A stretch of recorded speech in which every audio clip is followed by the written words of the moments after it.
Vila-real en un minut, especial pujada contribució a Vila-real. Benlloc i Batalla, PSOE i Compromís han acordat pujar la contribució quasi un 10% a tots els veïns de Vila-real el pròxim 2017.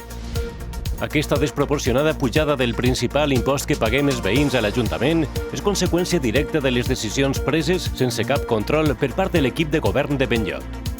Benlloc i Batalla han acordat fer una derrama per a que paguem a escote el seu descontrol en la gestió municipal. El gasto anual de més d'1 milió d'euros en publicitat i propaganda. El preacord per a la compra de la casa de Llorenç Poi per més de 2 milions d'euros. El descontrol en el gasto en les partides de cultura, joventut o protocol que ja enguany han tingut que suplementar-se per a tapar els forats existents. O la recent compra del Gran Casino per més de 2 milions d'euros per a que Benlloc ubiqui allí el seu despatx. Són alguns dels motius pels que a partir del pròxim 2017 tots els vilarealencs pagarem quasi un 10% més de contribució.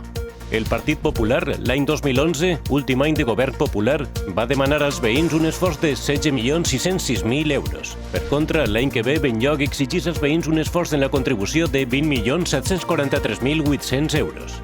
El PSOE ingressarà per contribució dels veïns 4.137.800 euros més que el Partit Popular. El Partit Popular va recaudar de contribució la seva última legislatura 59.550.200 euros, mentre Benlloc disposarà aquesta legislatura de 79.248.400 euros. Benlloc recaudarà als veïns de Vila-real en 4 anys 20 milions d'euros més de contribució, el que el converteix en l'alcalde que major recaudació de contribució haurà demanat als veïns en la història de la nostra ciutat. Treballant per un Vila-real millor. Partit Popular.